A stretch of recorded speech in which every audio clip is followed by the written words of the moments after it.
kau membangkang padaku. Tahun ini kau tidak memberikan tumbal. Ampun, Nyai. Sudah 4 orang saya persembahkan kepada Nyai. 2 orang pembantu. Dan 2 orang yang pinjam uang kepada saya. Sekarang, tidak ada lagi yang mau jadi pembantu di rumah saya. Juga tidak ada lagi yang pinjam uang kepada saya. Orang-orang takut mengalami nasib yang sama. Mati mendadak. Aku tidak mau tahu kau dapat orang dari mana. Pokoknya harus. Kalau kau tidak sanggup, aku akan ambil anakmu. Ampun, Nyai. Ampun, Nyai. Jangan ambil anak saya. Laknat!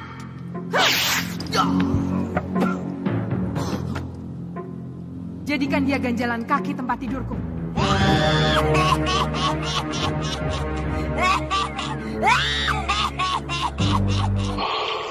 Mempersembahkan Sandiwara Radio, Misteri dari Gunung Merapi. Dalam kisah Pengantin Lembah Hantu.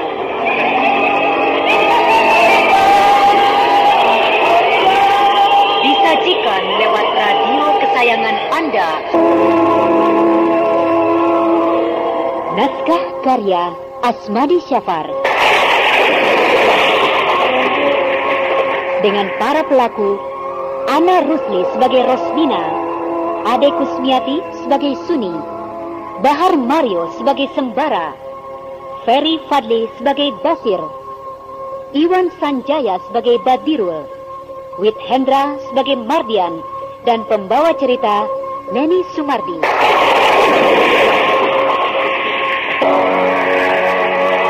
Pada bagian yang ke-11 telah dikisahkan bahwa Mardian mendatangi Farida di tengah malam, persis ketika ayah Farida sedang pergi mencari Rosmina yang sudah hampir 1 minggu tidak pulang ke rumahnya.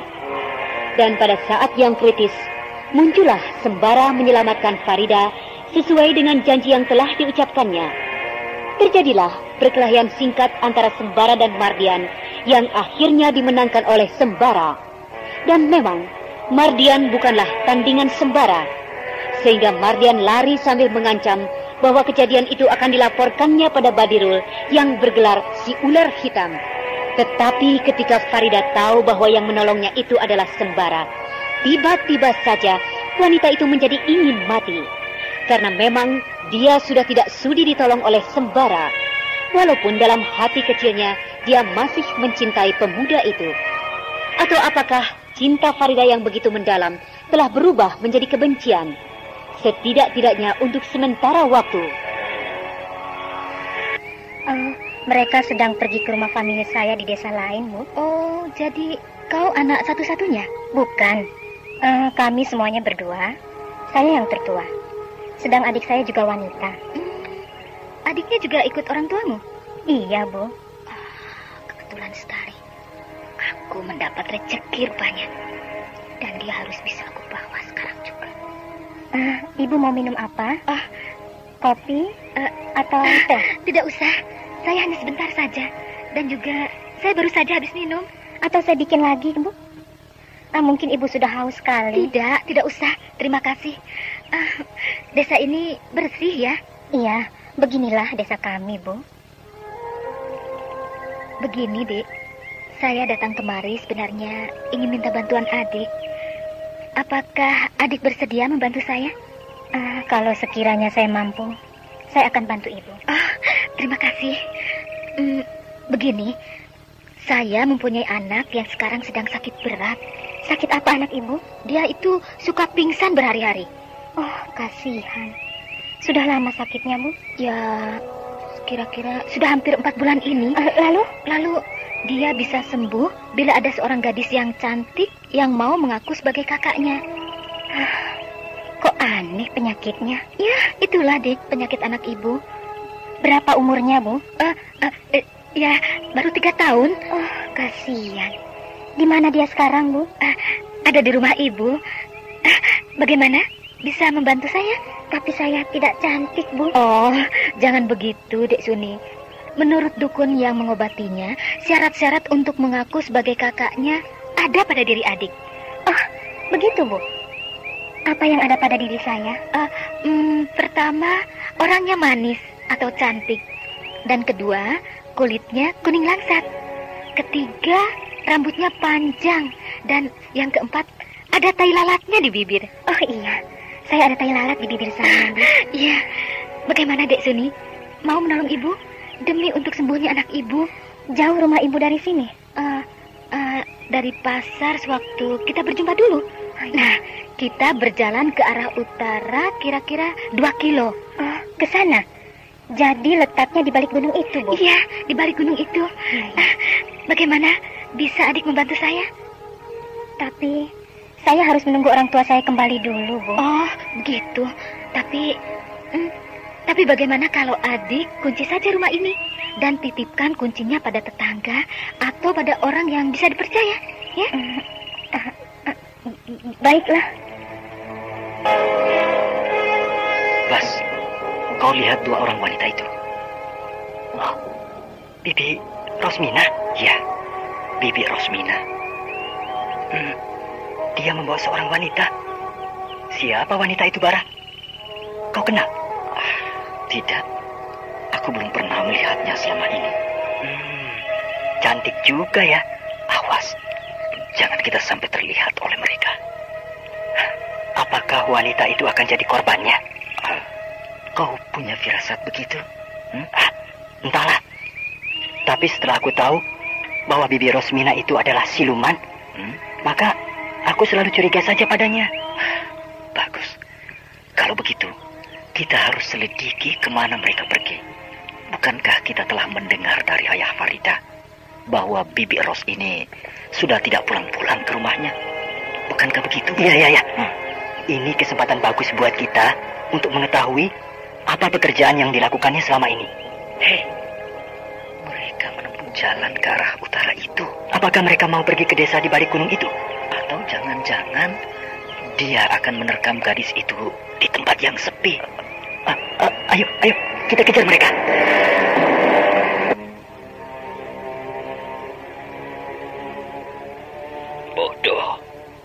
Bodoh betul kau laki-laki dungu. Saya memang tidak bisa berbuat apa-apa, Pak. Kenapa tidak kau korbankan saja nyawamu pada anak itu, ha? Dia bukan tandingan saya, Pak. Dia anak muda yang punya kepandaian yang tidak bisa saya lawan. Lalu, mana janjimu akan membawa gadis yang bernama Farida itu kemari, ha? Saya memang tidak sanggup, Pak. Penjagaannya ketat sekali.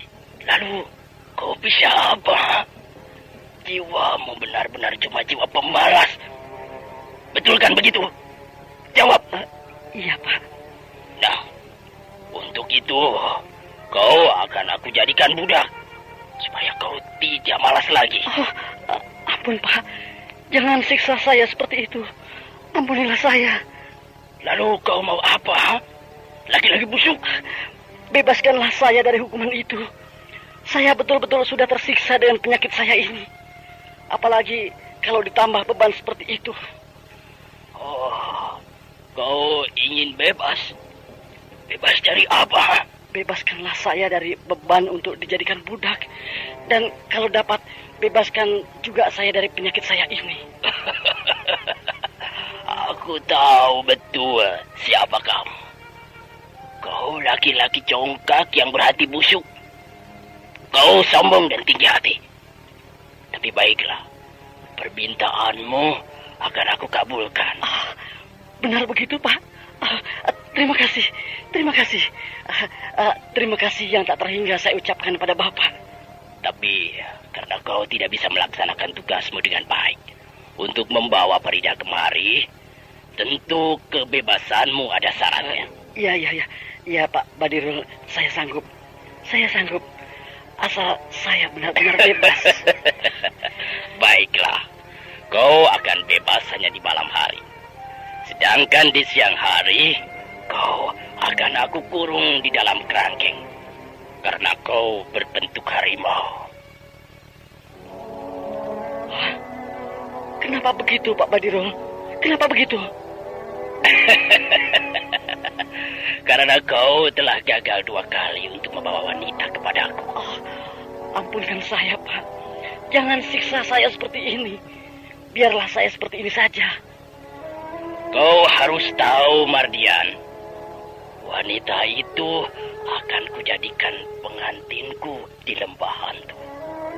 Karena dengan begitu, maka ilmuku ini akan bekerja lagi dengan baik. Dan besok, kau mulai dengan kebebasanmu yang bersyarat itu. Kenapa jadi begini? Ternyata kemari Bibi Rosmina itu membawa korbannya, Bas. Tempat apa ini, Bara? Ini rumah orang hebat. Dari mana kau tahu, Bara? Karena kita tidak akan bisa mendekati rumah itu. Ya, sekelilingnya sudah diberi pagar gaib oleh yang punya rumah. Kenapa begitu? Karena orang-orang yang tidak berniat apa-apa saja yang bisa mendekat. Sedangkan kita punya niat untuk menyelidiki mereka. Kasihan wanita muda itu. Tentu dia tidak tahu apa-apa tentang tempat ini.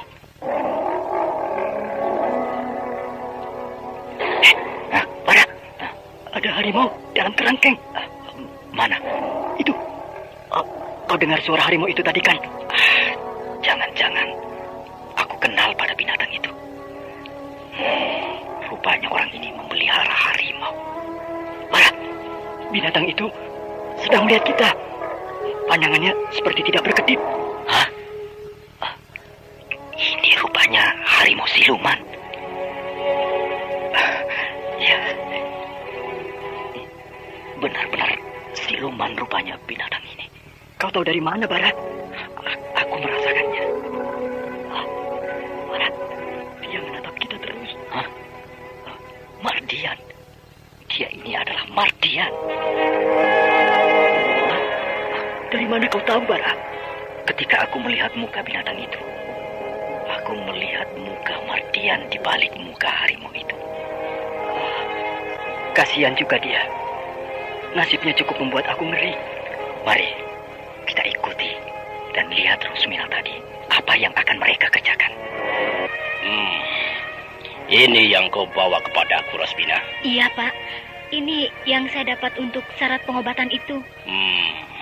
Iya. Nampaknya gadis ini memenuhi syarat untuk dibawa ke lembah.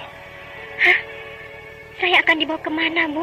Oh, kau akan dibawa ke lembah, Dek. Karena di sana anak saya yang sedang sakit itu. Jadi kita akan berjalan lagi. Ya, nanti malam. Nanti malam? Oh, bagaimana dengan kedua orang tua saya? Tentu mereka akan gelisah menunggu saya. Jangan khawatir. Nanti aku akan mengirim orang ke rumahmu untuk memberitahu pada kedua orang tuamu. Tapi rumah saya jauh, Pak, dari sini. Kalau rumahmu di desa Air Merah, itu tidak seberapa jauh. Sedangkan kau bisa istirahat di rumah ini. Tapi yang kasihan adalah dua anak muda yang membuntuti kalian. Dia harus tetap menetap di rumah ini tanpa bisa istirahat dengan tenang. Hah? Ada yang membuntuti kami? Ya. Sekarang dia ada di luar pagar rumahku ini. Siapa mereka, Pak Badirul? Nanti kau juga tahu siapa mereka. Tapi yang penting, mereka tidak bisa masuk rumahku ini. Sedangkan aku sudah tahu tentang kedatangan mereka. Apakah mereka akan membahayakan aku, Pak Badirul? Kenapa? Kau takut? Kalau kau takut, maka akan aku usir mereka dari tempat persembunyiannya itu. Lihat!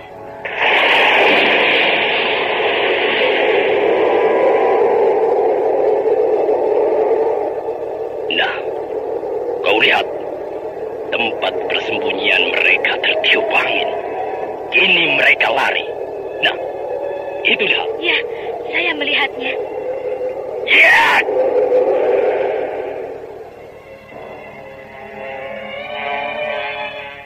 Kau kenal dengan mereka? Tidak, Pak. Kau sebenarnya kenal pada mereka. Tapi kau tidak melihat mereka dengan jelas. Cuma itu. Hebat orang itu, Bas. Dia menghantam kita dari jauh. Angin tadi terasa panas menghantam mukaku, Bara. Mungkin orang itu yang bernama si ular hitam. Seperti kata Mardian. Memang, ini adalah rumahku, Sembara. Rumah si ular hitam. Lalu, Buat apa kau sekap dan kau siksa mereka tanpa mereka ketahui? Itu urusanku. Jangan kau ikut campur. Aku hanya ingin tahu, hai orang yang bergelar si ular hitam. Untuk apa kau lakukan semua ini? Mereka datang padaku untuk berobat. Karena kena kutuk sahabatmu yang bernama Datuk Panglima Kumbang. Dan aku sanggupi, ya asal mereka mau memenuhi syarat yang aku berikan. Tapi tampaknya syarat yang kau berikan lebih banyak menguntungkan dirimu daripada untuk menyembuhkan mereka. Dan aku tidak suka caramu ini. Terserah padamu. Tapi kalau kau menghalangiku, maka berarti kau mencari maut. Aku sudah tahu itu ular hitam. Dan aku sudah siap untuk menghadangnya. Kau terlalu sombong, anak muda. Dengan kepandaianmu yang baru hanya segitu, kau sudah berani menghadang maut. Baik, baik. Tapi bukan sekarang untuk kita bertemu muka. Nanti akan tiba saatnya. Pergilah.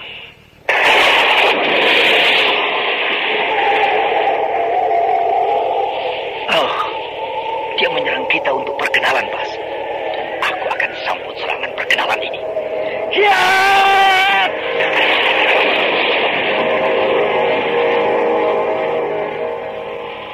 Kini Sembara telah masuk dalam situasi yang berbahaya. Dia akan berhadapan dengan Badirul yang kehebatannya jauh di atas Salihun yang pernah dihadapi oleh Sembara. Dengan beberapa kali serangan perkenalan dari lawannya ini, maka maklumlah Sembara bahwa lawannya ini adalah lawan yang tangguh dan sekaligus juga ganas. Ini terlihat oleh Sembara dengan dikurungnya Mardian yang sewaktu siang hari menjadi harimau, tapi akan berubah bentuk menjadi manusia pada malam harinya. Seorang gadis yang bernama Suni, gadis yang sebenarnya tidak tahu apa-apa, telah jatuh ke tangan orang yang berbahaya ini. Tentu juga sebentar lagi Farida akan menyusul gadis ini, karena memang itulah permintaan Badirul yang bergelar si ular hitam.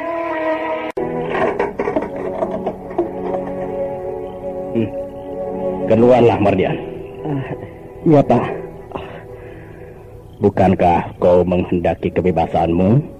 Nah, malam ini kau bebas kemana saja. Tapi ingat, bila matahari telah terbit, kau akan dan harus kembali lagi kemari. Karena kau berubah bentuk lagi seperti tadi. Ya, tapi terserah padamu.